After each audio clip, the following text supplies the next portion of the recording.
And is there an agreement by the parties that when or if it is appropriate for the F-150 and Honda Civic to be released, that there would be a waiver of any appellate issues regarding release of the cars for anything beyond what has already been impounded? Yes. Yes, sir. All right, and that you've spoken to your client about that, and he's in agreement? Yes, sir. And you're in agreement with that, sir? Yes, Your Honor. All right, thank you. All right, and then before we went on the record, as I mentioned, I did meet with counsel, and I was provided with a CD that the victim's family prepared, and had an opportunity to take a look at that video with both counsel present. I've also received a copy of a letter, a 3-page letter that was prepared by Mr. Cook, and also certificates that Mr. Cook has acquired while in custody. One is social skills, October 2019, he acquired that certificate. Self-reflection, November 2019, and a certificate of cognitive behavioral programming for criminal thinking, also a certificate acquired January the 3rd, 2020. In addition, I have reviewed and considered probation's report, and I believe the probation officer is here, is that correct? Good morning, Your Honor. Yes. Leah Weaver on behalf of probation. All right, you're welcome to sit up at council table if you like. No? Okay. Are there any additional recommendations or corrections or modifications to the probation report? Just the custody credits. All right, and can you come forward so we can all hear you? I'm sure. All right, and the custody credits as of today's date? Are $755 actual, and then no custody good time credits, a total of $755. I'm sorry, no good time credits. Yeah, total is $755. All right, and no good time credits in light of the conviction, correct? Yeah, 2933.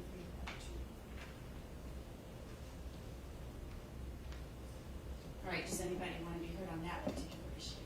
No, no. All right, so I did read probation's report. With their recommendation, there's also the restitution request that the court has reviewed and considered. I've also read the sentencing brief filed by the people, and I have also read the statement of mitigation request to dismiss the strike priors, serious felony priors under the Romero and Williams cases, and Penal Code 1385. There were also letters attached to the defense brief that the court has also read and considered all of them as well. Probation's recommendation in this case, and actually let me stop for a moment. Is there any additional documentation I have not identified? I did omit. There are some pictures of Mr. Cook and his activities, I assume, leading up to, prior to his arrest, that the defense is submitting and asking the court to consider as well. All right, are there any other documents or items I have not identified that either side believes the court should have reviewed for today's hearing? No. No, no. All right. So probation's recommendation in this case is that probation be denied, and that the defendant, Mr. Cook, be committed to the California Department of Corrections for a term of 11 years, 5 years for the first serious felony strike prior, 5 years for the second serious felony strike prior, and 1 year for the jury convicting him on Penal Code 12022 subsection B1, plus 45 years to life imprisonment with credit of 755 actual days. And then there were other recommendations made as well. So let me start with the people. Ms. Somerville? Yes, Your Honor. Before I address the court, I don't know if you'd like to hear from the family members who are here today and would like to speak to you. Yes, and I want both family members on both the defense and the victim side to realize that I am more than happy to hear from you. I think it's important to hear what you folks have to say, and I will leave it up to you, Ms. Somerville, if you prefer that the victim's family speak first, or if you want to argue first. No, I'd like the court to hear from them. All right, very good. And let me know when you want me to play the video. Okay. I think that would be best after this. Okay. Your Honor, Alicia Romero is here. I know she wrote a letter and would like to address the court. She also has assistance of a Spanish All right, if you could come forward to the podium, and anyone that's going to address the court, if you would kindly come to the podium as she has. And may I have your full name, ma'am, please? ¿Cuál es su nombre completo, por favor, señora? Alicia Romero. Alicia Romero. And good morning, Your Honor. Perla Barker, State Certified Spanish Interpreter, certification number 301715 with an oath on file. Identificado. Thank you. Gracias. Please feel free to proceed. Okay. Dame clases. Con profundo agradecimiento y respeto, With my deepest gratitude and respect, me dirijo a ustedes que representan la autoridad. I'm addressing you, the people that represent authority. Ustedes han dado su tiempo, You have given your time, su conocimiento knowledge, y con sabiduría y sus fuerzas and your strength and wisdom. dedican su vida You devote your life al más alto honor de servir. to serve the highest honor. Con toda mi admiración With my complete admiration por su excelente trabajo for the excellent work en el caso de mi hijo Omar Medina. in the case of my son Omar Medina. Muchas gracias Thank you very much por apoyarnos en un tiempo tan difícil para mi familia. for supporting us in this difficult time my family is going through.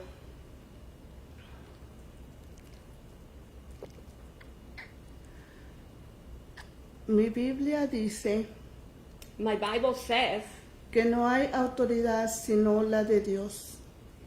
let everyone be subject to the governing authorities. La autoridad que hay por Dios fue establecida. For there is no authority except the one that God has. Yo quiero decir, I would like to say, no se cansen de hacer el bien, que, don't get tired of doing good, que a su tiempo segarán si no desmayaren. let us not become weary in doing good, for all the proper time we will reap harvest if we do not give up. Quisiera decir algo más. I would like to say something else. Siento agradecimiento y quiero reconocer eso. En- I feel that I'm grateful and I would like to acknowledge that por todas las personas que Por- nos apoyaron for all the people that supported us y también nuestros amigos and for all of our friends as well, y los familiares de And- todos ustedes And que trabajaron tan duro, and your family members as well, that you worked so hard, porque sé que algunos dieron tiempo extra because I know some of you gave extra time y su familia fue paciente and your family Duras- members were durante patient ese tiempo. during that time. Quisiera expresar mucho de mi corazón acerca de mi hijo Omar. I would like to express from the bottom of my heart with regards to my son Omar. Quiero decir que mi hijo Omar I would like to say that my son Omar no es cualquier persona, is not just another person. él es mi hijo, He is my son. él estuvo pasando por un mal tiempo He was going through bad times en un mal lugar in a bad place de personas with bad people, y nos fue quitado. and he was removed. Le doy gracias a Dios But I'm thanking God porque hasta aquí nos ha ayudado because He has also helped us up to this point y nos ha dado fuerzas de seguir adelante. and has given us strength to keep moving forward. No sé si puedo decir algo más. I don't know if I can say something else. Please do so. Ms. Sí, por favor, Bueno. señor. Can I? Sí. Para el señor Tim, For Mr. Tim, you direct your comments to the court, but Haga he's los here and he will hear what you comentarios have to say. al tribunal, pero él va a escuchar lo que usted tenga que decir. Está bien. All right.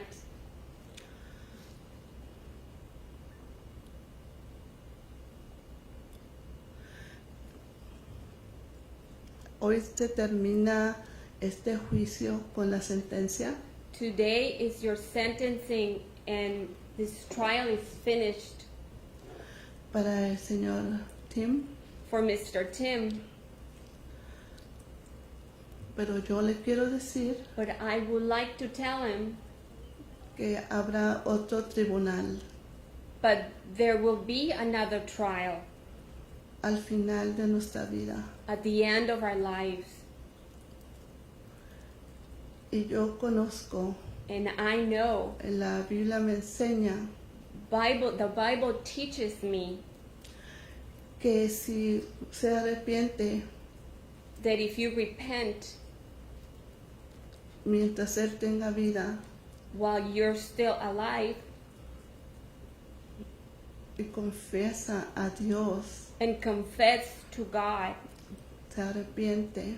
that you repent yourself, La buena noticia para el señor Tim the good news for Mr. Tim es que Dios lo va a perdonar is that God will forgive him, y él puede tener una vida and he can have después de que haya partido de este mundo. a life after you have leave this world.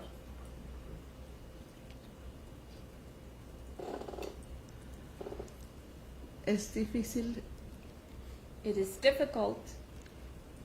él va a ir a prisión, He is going to prison, pero él está vivo. but he's still alive, Y tiene la oportunidad and has the opportunity de arrepentirse. to be remorseful. Porque en este tribunal, Because in this courthouse, en ese tribunal de Dios, it's God's courthouse.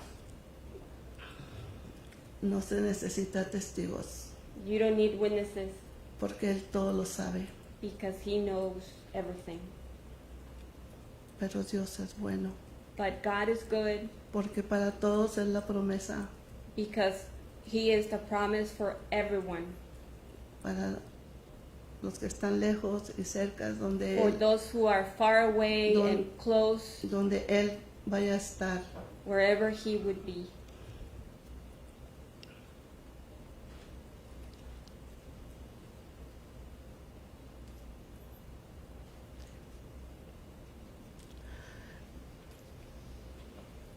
Dios ha puesto a prueba mi fe muchas veces, God has given me a challenge with my faith, pero esta es difícil porque but this one is difficult Dios me pide que yo perdone, because God is asking me to forgive.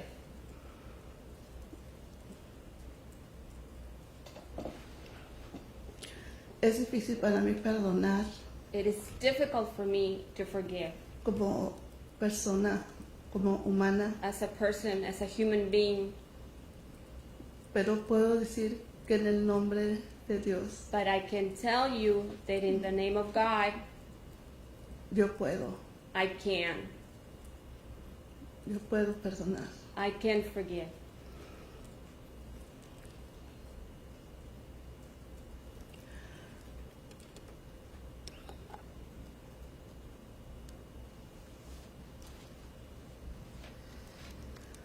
Les agradezco a todas las autoridades I'm thanking all of you, the authorities, porque aunque no sé tanto, pero sé lo que dice Dios, because I don't know a lot, but I know what God says.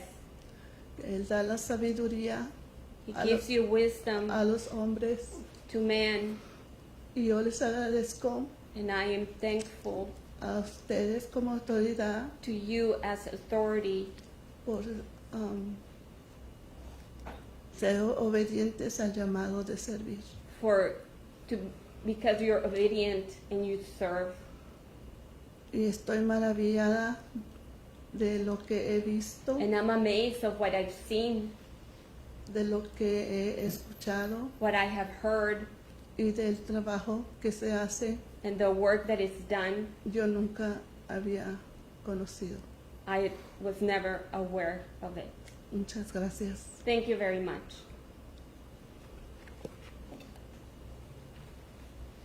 Thank you for your words, Ms. Romero. Your Honor, Alicia Villegas, it's Omar's sister, would like to speak to the court as well. All right. You may step forward to the podium. Good morning, Your Honor. Good morning.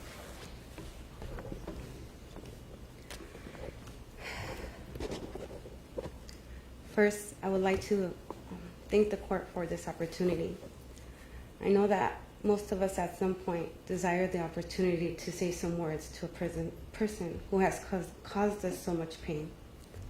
This is a time that I don't take for granted, and I'm very grateful and appreciative for. I'm going to ask everyone to please bear with me, as I know this will be more than likely be the only time I will be able to say some words to Mr. Cook.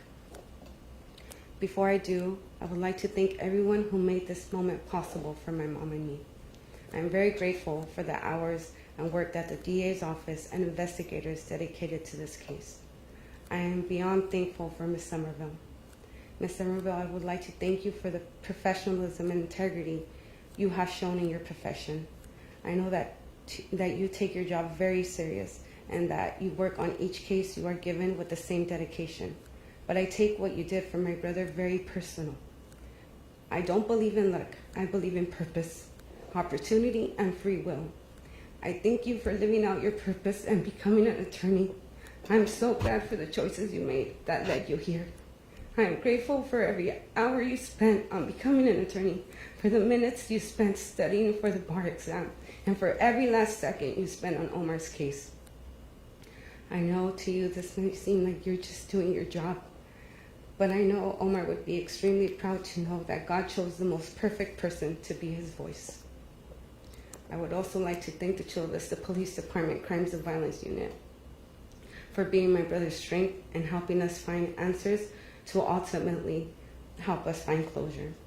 Matthew 24:12 says, "Because of the increase of wickedness, the love of most will grow cold." I honestly thought this was going to happen to me. I thought that all of this was going to be overwhelming, too overwhelming for me, and that I was going to lose all hope in humanity. I thought that I would be filled with hatred and anger and bitterness. But through you, God showed me that there are a lot of good people and that not all is lost. You are people who fight for what is right even when you're not acknowledged, because praise is not what you are seeking. You are people who day in and day out see the worst of what we can become and don't give up and keep fighting for a better tomorrow. I've always said that when I see you guys, I see my brother, and I never understood why until last night. My brother would encourage me to not give up and to strive for better.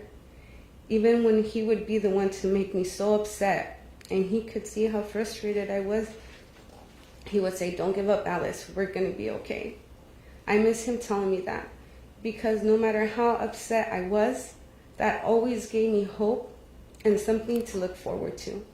I believe God allowed me to witness the grace and kindness in which the CVPD COB works through Omar's case, to not let my heart grow cold, like the verse says. Since the day I found out Mr. Cook was arrested for my brother's death, I thought about this moment. Every day for the past 2 years, I looked forward to it. Although I wasn't sure what I was going to say, in the past 2 weeks, I cried more than I cried in the past 2 years combined, because I know that the moment was finally here, and I realized that no matter what I say, it's not going to bring back Omar or lessen my pain. I cried for hours because I know that if we have reached this point, it is because Mr. Cook is being sentenced. and it's hard proof to that part of me that is subconsciously in denial. That part of me that is still waiting for Omar to come home. I remember when my mom was pregnant with Omar, I asked her to name him Samuel because I wanted to call him Sammy, but she went with Omar. When I was about 9 years old, I remember being asleep and being woken up by hearing my mom yell, "Dad, come help." I had no idea who she was talking to since we didn't have a father at home. But I ran as fast as I could to the living room, and I saw two men trying to break into our car. And in the deepest, loudest voice a little 9-year-old girl can possibly make, I yelled, "Get away from my car, I'm calling the police." And I saw the men run off. It was at that moment that I knew I would always try my best for my family, because the only thing that we had was each other. Growing up, my brothers were my everything. When Omar was in kindergarten, I would volunteer my recess and lunch recess to help in his class because it would make him feel better to know I was there and that I was going to show up. When I was in middle school, I would have to walk miles away every day to get to school and back home.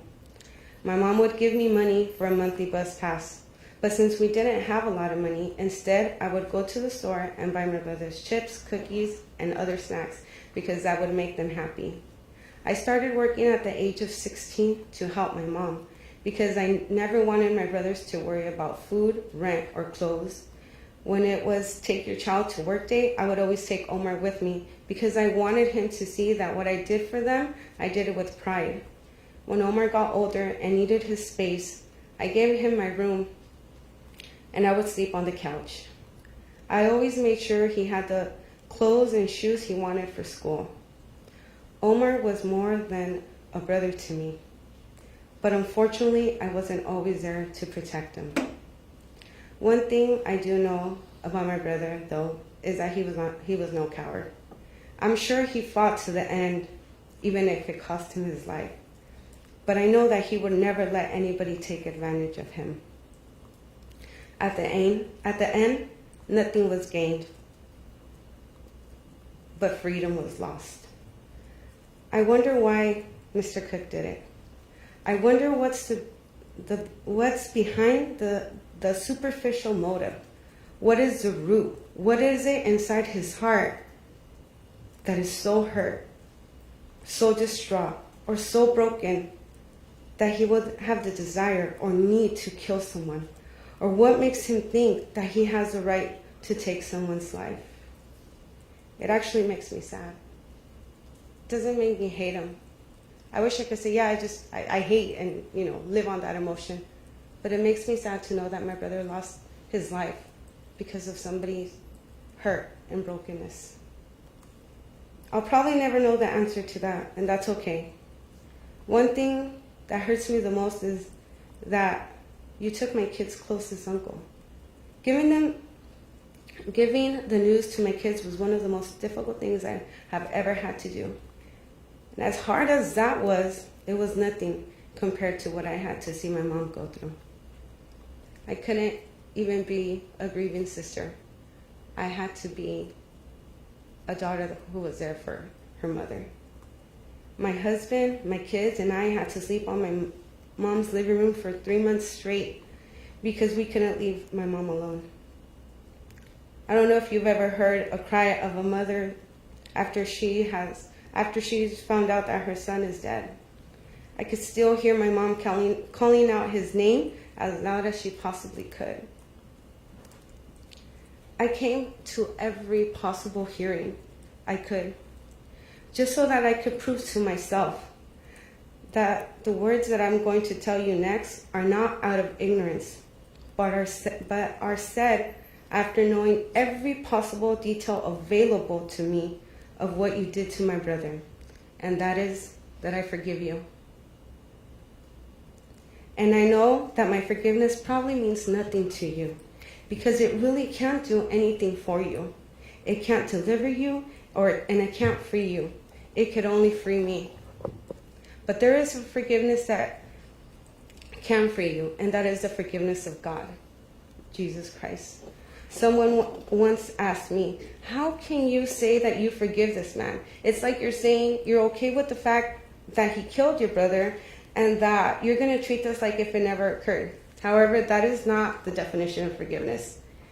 Every single action that we make has a consequence, whether good or bad. There are always consequences to our actions.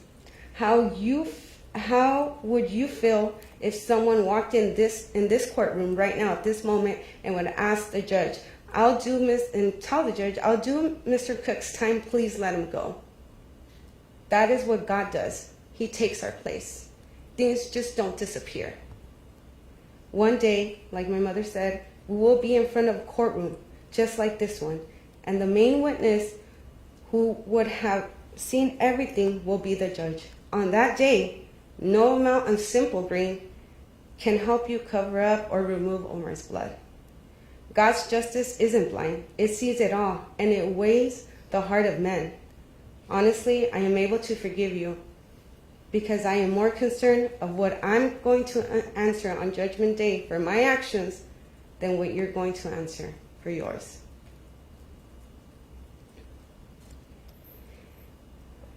Mr. Cook, hell is a real place.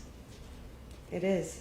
That I strongly believe in, and nobody should have to be there. Nobody, not even you. It wasn't designated for humans, for humanity. The only thing that is strong enough to clean your hands from Omar's blood is the blood of Jesus. For that, you must call out to God and repent. You don't have to die a murderer. You don't have to be remembered as that. But the choice ultimately belongs to you. What you do with your life from this point forward is up to you. Whether you want to be honest with yourself, whether you want to be honest with your family. I know family is very important to you because we talked about this when we talked on the phone. And I believe it and I see it. And one thing that I give you as an advice is just be honest with them. Me and my brother, we have our confrontations and we had our issues, but one thing we were is honest to each other. Brutally honest to each other at times. But I think that would be best than having them suffer thinking that an innocent man is in prison. You are being forgiven by the family member. You can find forgiveness by God if you choose to. I'm sure your family would forgive you too. You shouldn't put them through that and telling them you're innocent when you know you're not. If there is anybody in this world that I would want to share the saving truth with is you. When we talked on the phone that day after you killed Omar, you told me something that I think about often.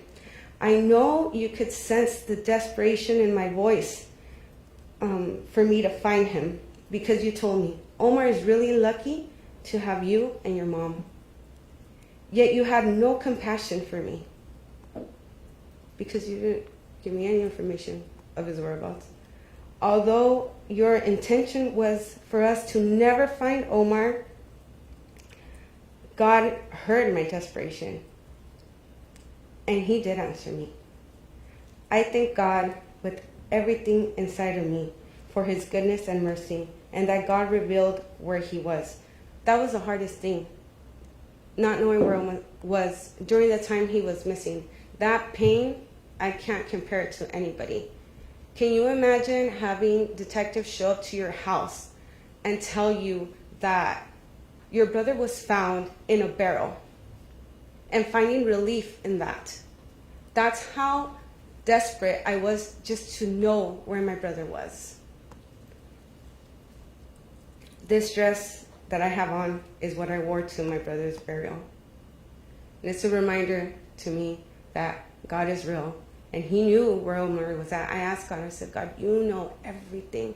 And wherever he is, please let us help. Let us find him. And God sure did answer. The Bible says that we shouldn't seek vengeance. And in no way would I ever wish any harm over you or on you. Ever. But the Bible does say that we should seek justice.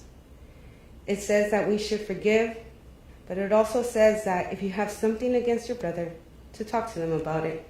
And this is what this opportunity is for me. It's that opportunity to liberate myself from anything I have against you. And from this point forward, I'm making myself free. The Bible says also for us to pray for those who have hurt us. And I do. I pray that you find healing. I pray that you find restoration. I honestly do, Mr. Cook. It doesn't make me feel good to know that you're going to prison. I wish I could tell you it did, but it doesn't. What I want is my brother. Mr. Cook, I forgive you. And it is a decision that I make every day when I wake up. It is a decision I will always make for the rest of my life. I hope you choose fearfully and wisely how you want to spend your eternity. Thank you.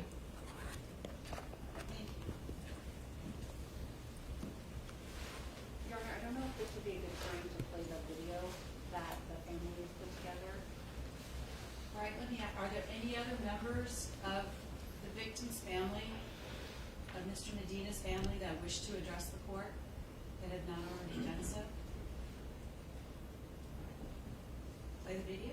Yes. Okay, and as I mentioned, there's a video that the family prepared that the court and defense counsel and the DA have reviewed in chambers. I understand my desktop here is the only one that has the ability to play the CD, so we will proceed to that.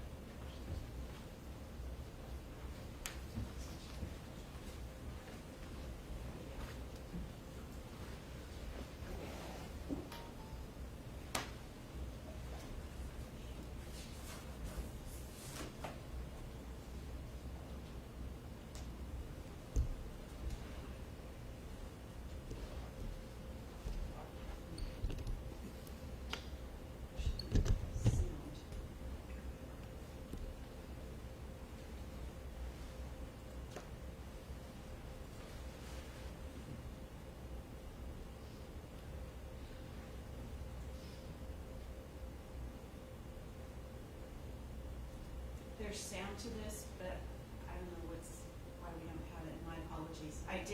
We all heard the sound in chambers.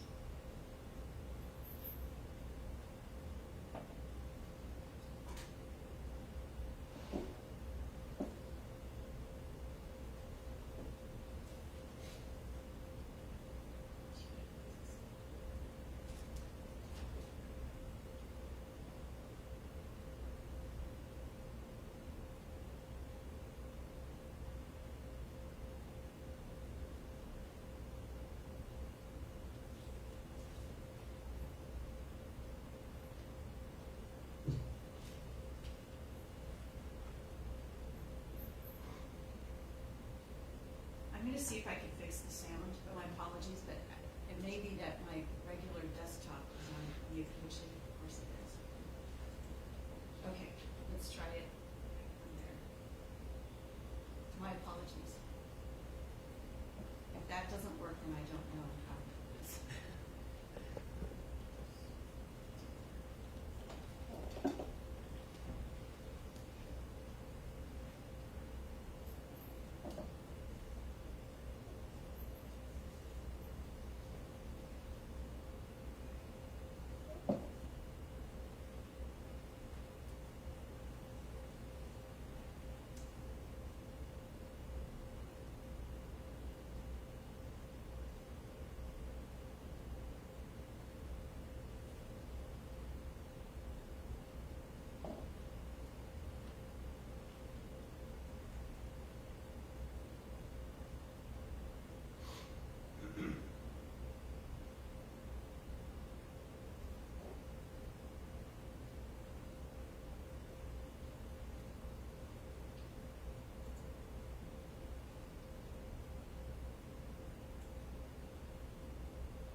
again, my apologies for the sound, but it did work in chambers, and I know there was music and some words that were spoken as part of the video, and the court did have the benefit of listening to that as well as both counsel.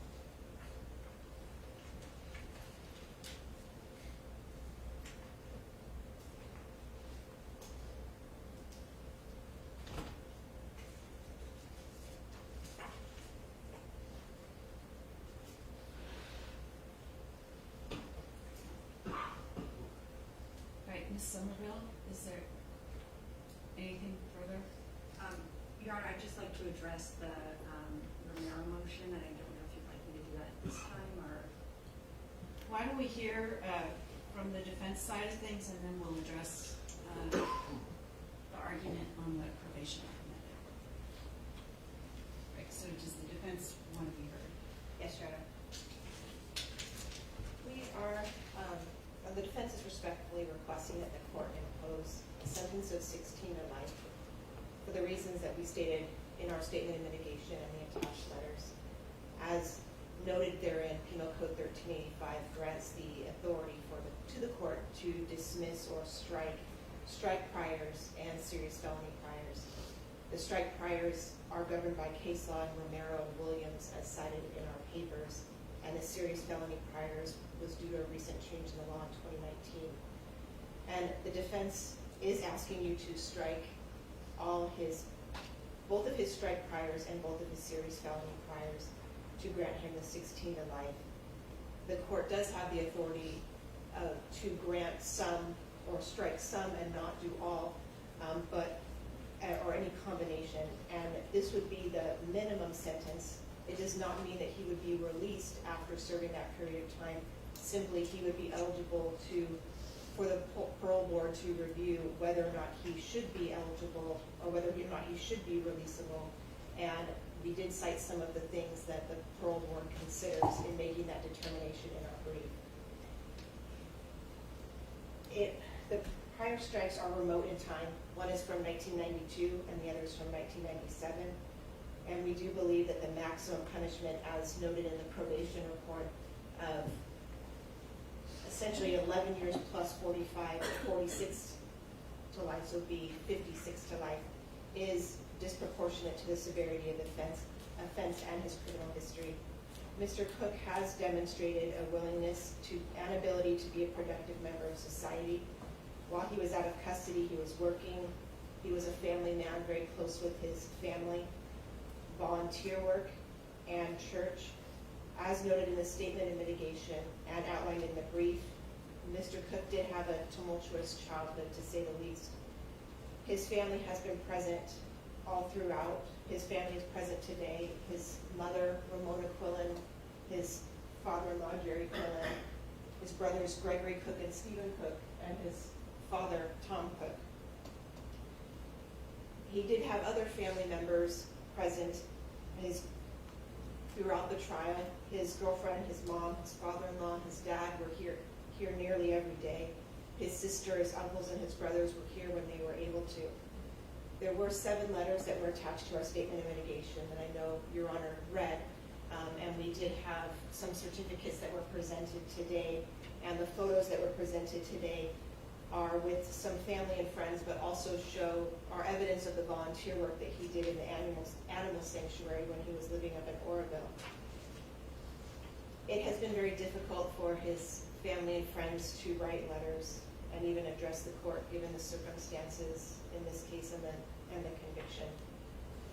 They do want the court to know that they are behind him, and Mr. Cook to know that they are behind him unwaveringly. However, as mentioned, the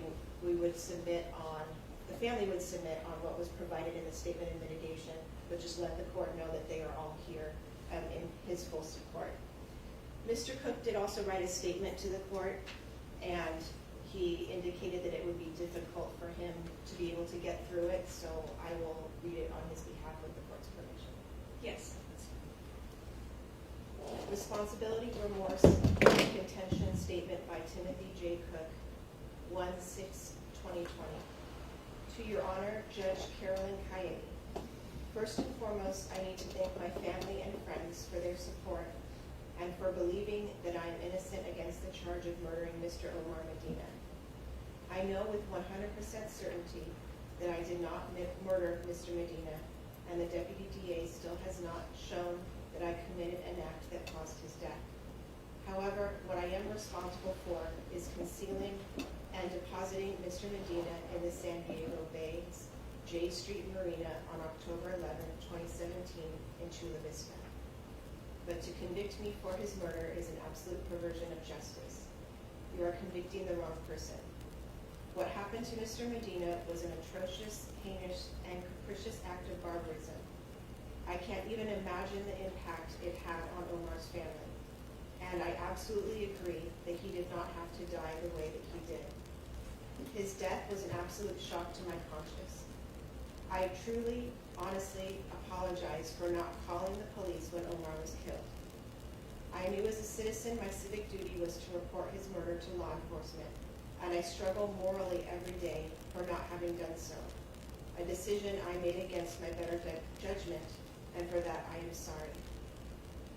However, if you knew and consider my background, affiliation, successful re-entry into society after 14.6 years in prison, my successful discharge from parole, against the potential label of being called a snitch and or being accused of the murder itself, the risk of death to myself or my family, maybe you could understand my only choice was to cover up the crime.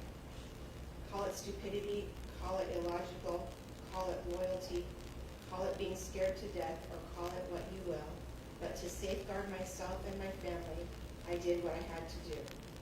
And if I have to spend the rest of my life in prison for a crime that I did not commit in order to keep that safeguard in place, then that is my fate, and I will have to live with that consequence. But I do not accept it. Furthermore, contrary to what the Deputy DA argues that I hated Mr. Medina and wanted his money, Ms. Somerville misrepresented, mischaracterized the true meaning of a few text messages between my brother Greg and I about Mr. Medina and presented them in a negative light before the court and jury. It is no secret that I did not care for Mr. Medina's domestic habits. That was the reason I kicked him out, and the evidence shows that is what happened. Moreover, Mr. Omar Medina shared his banking statements with me just the same as he did with his friends. Nothing suspicious happened with his account.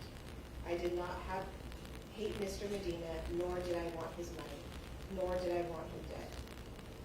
Additionally, I know with certainty that testimony in this case fell short of the complete truth, particularly with Mr. William Leos and Paul Lowe. First, Mr. Leos' testimony did not include what he heard and who he saw leaving my house on September 30th, 2017. However, on October 11th through 13, 2017, he made a statement to Detective LeVar Brown that he saw a man and a woman at my house recently. Had Detective Brown inquired further information about said couple, I am absolutely positive that I would have been acquitted of this charge. Yet Detective Brown chose the low-hanging fruit, and as a result, the true killer is still out there, and the system is convicting another innocent person. Secondly, with regards to Paul Lowe's testimony, obviously his biases against me are apparent. At the same time, his motivation was to get back at my mother and stepdad for evicting him off of their property, which resulted in his homelessness, divorce, and failing business. I am 100% certain that Mr. Lowe never confronted me about Mr. Medina's death. In closing, I don't expect Mr. Medina's family to believe me, nor for the court to overturn the jury verdict. But all I ask for is that my words are considered. God's will do the rest. Thank you for giving me the opportunity to convey these words of responsibility, remorse, and contentions. I am truly embarrassed and ashamed for my involvement in this case. Respectfully submitted, Timothy J. Cook.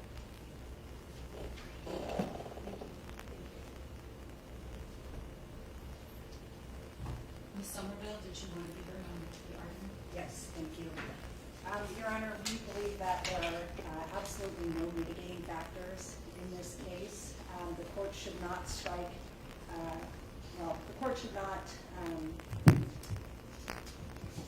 strike either of Mr. Cook's prior strikes. This was a particularly egregious case. The court heard all the facts about the murder. It was very brutal. Mr. Medina bled to death after being repeatedly stabbed. It was frankly a case of extreme overkill.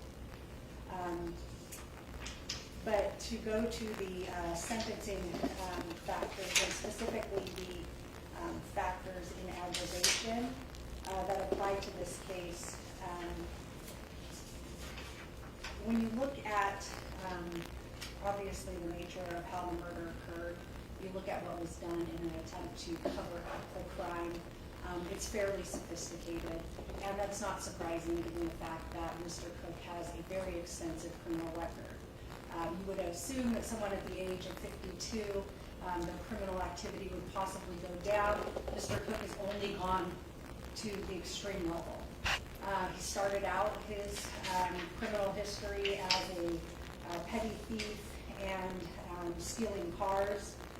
As we detailed out in our sentencing statement, he repeatedly stole cars in the early 80s, was subsequently then sentenced to prison for the first time for 3 years on January 3rd of 1990. He was then paroled on August 6th of 1991. After that, his second prison commitment was for a first-degree home invasion robbery. Mr. Cook was armed with a firearm in that case. The victims were duct taped by co-defendants in the garage. It was a drug and money robbery that occurred. Mr. Cook was caught at the scene, and as I laid out in our statement detailing those facts, even in that case, he basically said he had just come upon this, again, just wrong place, wrong time. That seems to be a consistent theme throughout Mr. Cook's criminal history. But he was sentenced in that case to 4 years in prison on June 12, 1992. He violated parole on March 4th, 1996, and then was sentenced back to prison to finish his term. It was after that he had a couple arrests. However, it was in 1997, particularly January 27th, 1997, that he was sentenced to 17 years in state prison for attempted murder, personal use of a firearm, and infliction of great bodily injury. And as we also detailed out the facts regarding that case, Mr. Cook shot a man in the face through a window at a motel room. This again was a drug deal or drug incident that had gone awry. That individual suffered blinding in one of his eyes. Because of the seriousness of that crime, Mr. Cook was sentenced to 17 years in prison. He was released on parole on February 12th of 2013. He violated parole on February 3rd, 2016. He was then subsequently discharged from parole on May 11th of 2016. And we know that this crime occurred on September 30th of 2017. So not even a year and 4 months later, we're back in another position where Mr. Cook has committed a very serious violent crime. There's nothing but incarceration that will deter him and stop his criminal,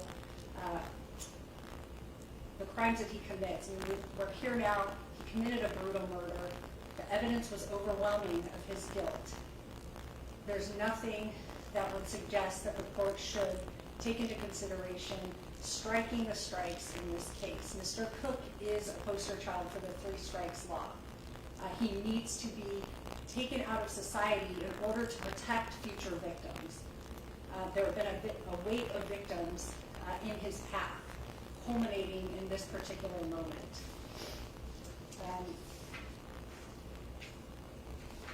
As stated as well in the rules of aggravation, 4.421A6, as the court knows and as we had litigated in motions in limine, there was an attempt to suborn perjury in this case in the form of the kites.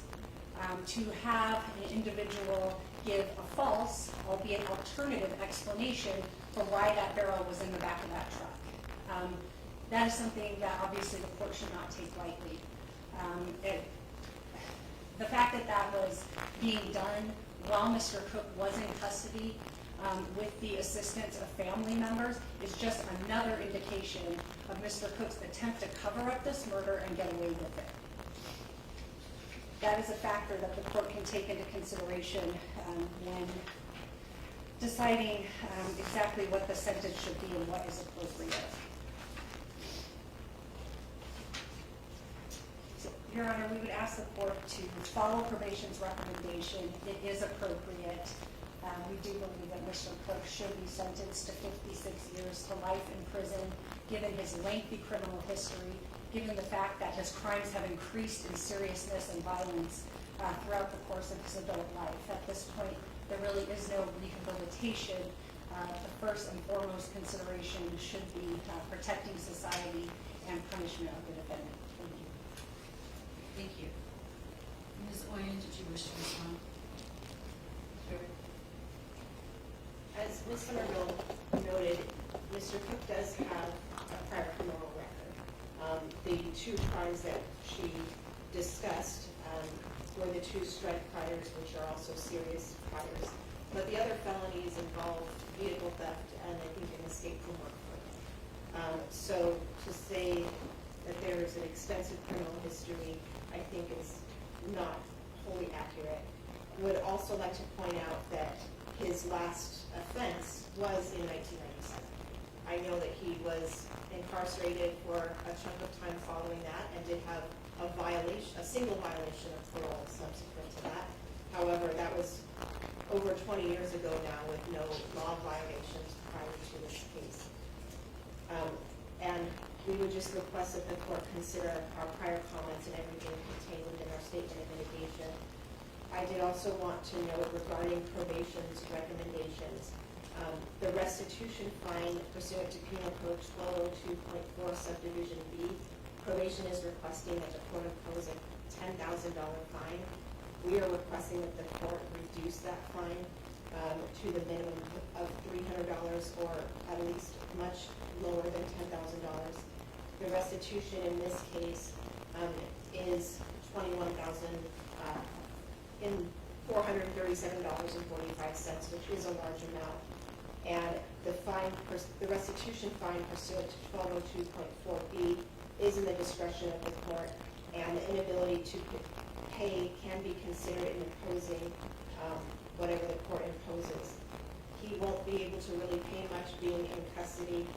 Obviously, their jobs are really low earning, and the money needs to go directly to the victim restitution fund first. And we are glad that Mr. Medina's family was repaid by the Victims' Compensation Board, because we know that's who is ultimately going to get this money in the increments, but we are requesting that you not impose the $10,000 restitution fee. And with that, we would see. Any final remarks, Ms. Somerville, to address? Right, and both sides agree the restitution amount of $21,437.45 is agreed to? Yes, sir. Yes.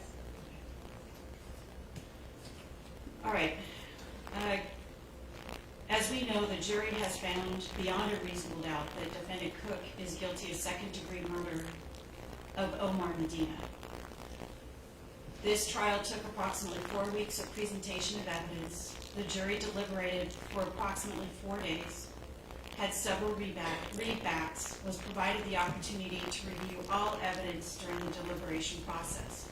A verdict was returned based on the facts and evidence presented during this trial, in which 12 people in our community believed beyond a reasonable doubt each of the elements necessary to sustain a verdict of count 1 for second-degree murder. We're here for the sentencing of Mr. Cook in light of the jury's verdict. What cannot be ignored during the sentencing is the lengthy criminal history of Mr. Cook, which the jury was not permitted to hear and obviously did not and should not have had that enter into their deliberations. It is, however, relevant when you look at what is requested of the court in today's sentencing. The People's Brief listed 20 different arrests and convictions beginning in 1984, leading up to and including the murder of Mr. Medina in October 2017. When the court read the probation report, I counted 13 different crimes beginning in 1983 was the first offense date, ranging from petty thefts, vehicle thefts, up through attempted murder, his most recent offense prior to the murder of Mr. Medina, as outlined in the probation report. Over a 37-year period of time, or approximate 37 years, counting from 1983 through now, he's had 13 different crimes that he's been involved in, for which he either pled or was convicted of. Prior to this current offense, the court looked at the sentencings, and if my math is correct, he had been sentenced collectively during that 37-year period of time to over 27 and a half years in custody for, when you add it all together, all of the underlying offenses. In this case, Mr. Cook is asking the court for leniency by imposing the minimum sentence in this case. As noted by the district attorney today in their brief, the first strike prior was a home invasion robbery in 1992, where he was sentenced to state prison for 4 years and paroled through 1996. And according to the People's Brief, Mr. Cook claims he was just walking by the house when he saw a fight between 3 to 4 people and jumped in to help. He was off parole for his first strike for about a little less than a year when he picked up his second strike offense, attempted murder, in which the defendant was sentenced to 17 years in prison for the attempted murder after putting a sawed-off shotgun to the head of a female victim during a hotel methamphetamine drug deal gone bad, ultimately shooting through the window of a hotel room, injuring the male victim, and I believe suffered a loss of sight in one eye. In that offense, the second strike, Mr. Cook was off parole in about May of 2016, and a year and a half later we have October 2017, which is what we're here for today, with the death of Omar Medina. The court has to consider sentencing factors under California Rule of Court Rule 4.410, and they include the protection of society. When looking at that factor, the court's concerned that the conduct, both in this case as well as the criminal history, demonstrates a significant and dangerous risk to the community and to the safety of others. Second factor is punishing the defendant. Unfortunately, prior punishments have not been successful in deterring defendant Cook from committing new crimes of an escalating nature. While Mr. Cook did things to better himself, such as obtaining a GED and some of the certificates presented today to the court for consideration, that alone hasn't deterred Mr. Cook from leading a life of crime. Another factor the court is required to consider is encouraging a defendant to lead a law-abiding life in the future and deterring him from future offenses. Unfortunately, the collective 27 and a half years of jail, prison, custodial time that was ordered by prior courts as collectively had no impact in deterring defendant Cook from future offenses. Even the most recent stint of 17 years in state prison for the attempted murder, his second strike. Another factor the court is required to consider is deterring others from criminal conduct by demonstrating its consequences. In this case, the defendant's crimes are escalating in severity, and the sentence should deter not only Mr. Cook but others from engaging in such criminal conduct. Item number 5, preventing the defendant from committing new crimes by isolating him for the period of incarceration. I do agree with the people in their brief that the previous methods to try to rehabilitate Mr. Cook have failed, and isolating him for a period of incarceration is necessary. The court also is to consider under Rule of Court 4.421 circumstances and aggravation. Some of those are duplicative of what I just mentioned. One of the factors includes A1, did the crime involve great violence, great bodily harm, threat of great bodily harm, or other acts disclosing a high degree of cruelty, viciousness, or callousness. We have a victim who died in 66 stab wounds, stuffed into his body into a 55-gallon drum with steps taken to try to ensure that the body would never be found by drilling holes in the drum, attaching cinder blocks, hoping that it would land in the bottom of San Diego Bay, never to be found. by anyone. There was also evidence during the trial that he lied to others, particularly his brother and the decedent's family, at a time when the decedent was presumed to be not only missing, but at that point deceased. And as noted, trying to convince others to provide a cover-up or alternative possible facts, suggesting that they lie or fabricate evidence. Obviously, this all illustrates, and there's other examples that were presented during the course of the trial, that the crime involved was one of great bodily harm, great violence, and a high degree of cruelty and viciousness and callousness in the way that he was not only killed, but after he was killed and how the body was handled. Another factor in aggravation is that the defendant, as per the jury verdict, was armed with or used a weapon at the time of the commission of the crime. In this case, a knife that was used 66 times according to the medical examiner of stabbing Mr. Medina. Another factor the court considered, items 3 through 5 did not seem to apply. Item 6, defendant threatened witnesses, unlawfully prevented or dissuaded witnesses from testifying, suborned, perjury, or in any other way illegally interfered with the judicial process. Although this did not come out before the jury, there was evidence, as mentioned by Ms. Somerville, that defendant Cook, while in custody, tried to convince family members to help mask evidence, plant evidence, or how they should testify, albeit inaccurately, regarding key pieces of evidence. Another factor in aggravation is the manner in which the crime was carried out, indicating planning, sophistication, or professionalism. The covering up of the crime scene, disposal of evidence, the changing of cell phone numbers, the kites, the disposal of the body, the way in which it was disposed, all go towards aggravation in this case, as already mentioned. Another factor is attempting or actual taking or damage of great monetary value. The people presented evidence to the jury.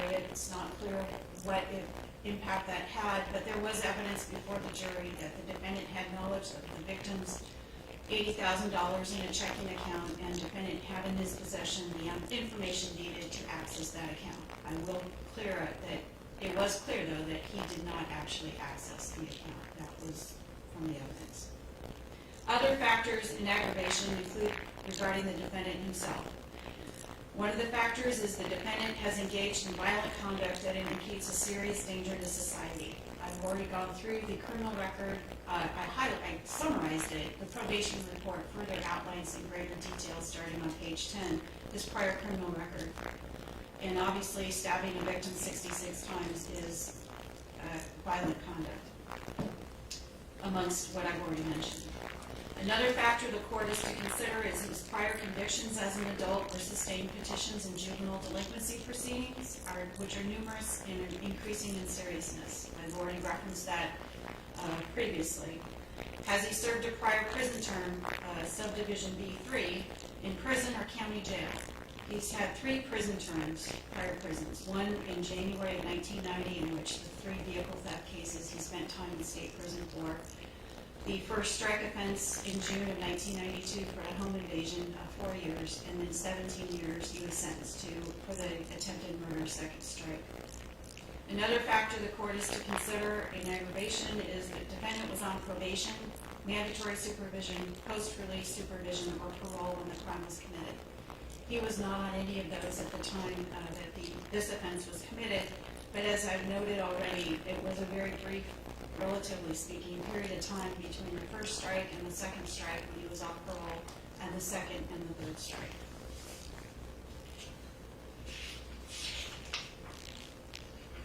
And then number 6, the defendant's prior performance on probation, mandatory supervision, post-release supervision, or parole was unsatisfactory. As I've already noted, his prior performance on probation and parole has not been satisfactory, and it's further outlined in the probation brief. The court also is to consider circumstances and mitigation. There is one aspect, potentially, about his prior family history, but otherwise there is no mitigation factors when I go through the criteria under California Rule of Court 4.423. There were none relating to the crime, and the factors relating to the defendant.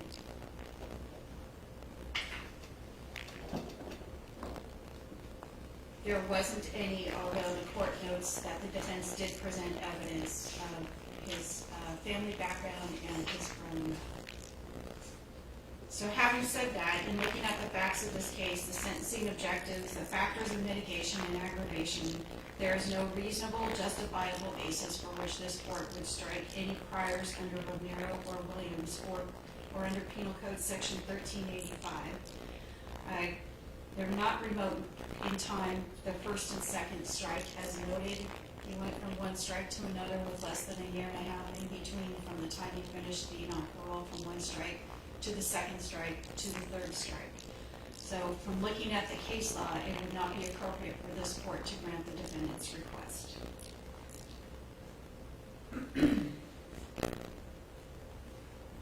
Having said that, then, I am adopting probation's recommendations and that the probation be denied, that the defendant be committed to the California Department of Corrections and Rehabilitation for a period of a term of 11 years as calculated, 5 years for the first serious felony strike, the home invasion, 5 years for the second serious felony strike, which is the attempted murder, the 1 year for Penal Code 12022 subsection B1, and then the second-degree murder charge, which is 15 years to life, but tripled given his history, to 45 years to life, for a total of 56 years to life in prison, with custody of actual credits of 755 days as of today's date. The restitution fund fine is ordered in the amount of, under Penal Code 1202.4 subsection B. I'll give the minimum amount, which is the $300. I want him to focus on paying back the victims in this case. The victim amount is the $21,437.45. That is the restitution amount that is owed. An additional restitution fine pursuant to Penal Code 1202.45 in the amount of $10,000 is stayed but remains stayed and so unless defendant supervision is revoked. There is a court security fee pursuant to Penal Code 1465.8 in the amount of $40. A criminal conviction assessment fee pursuant to Government Code 70373 in the amount of $30. The criminal justice administration fee pursuant to Government Code 29550.1 in the amount of $154.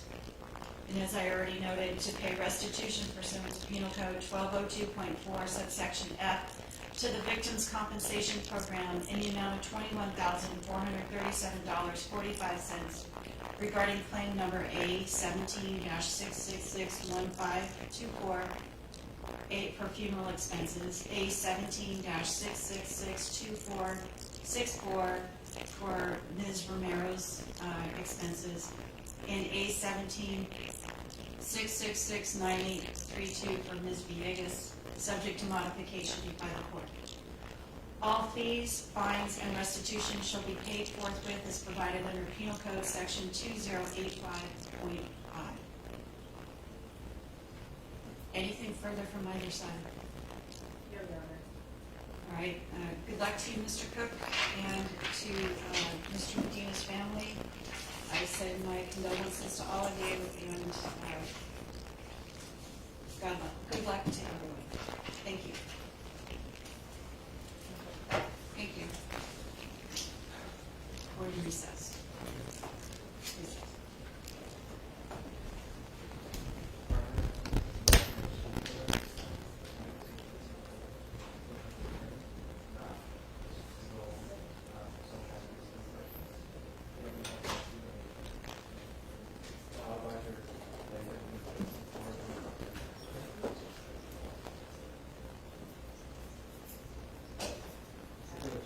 We can just wait here.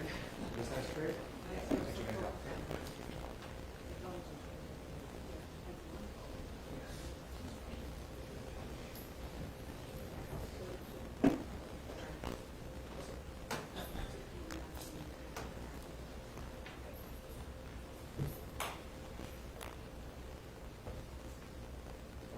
Just wait.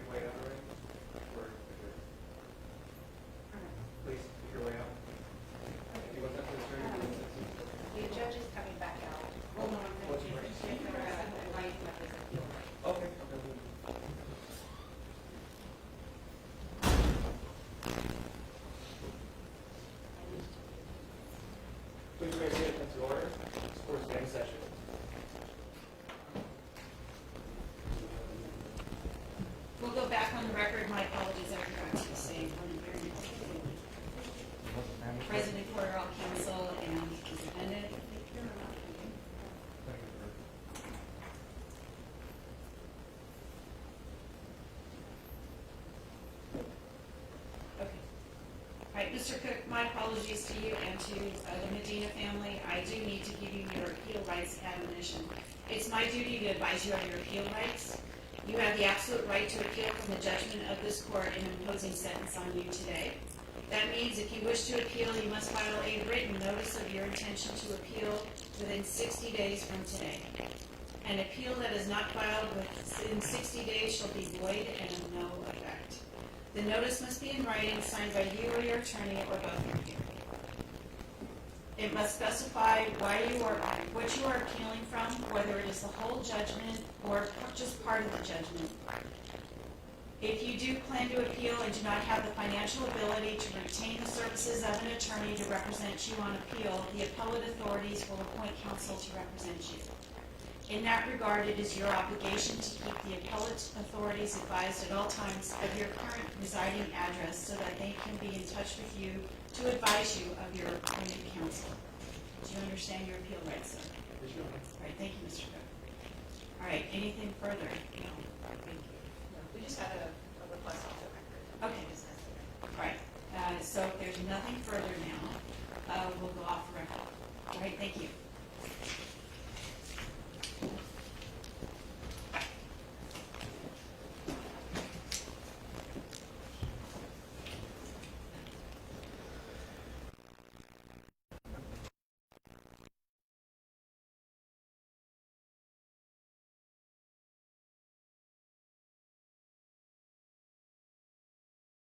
For a period of a term of 11 years as calculated, 5 years for the first serious felony strike, the home invasion, 5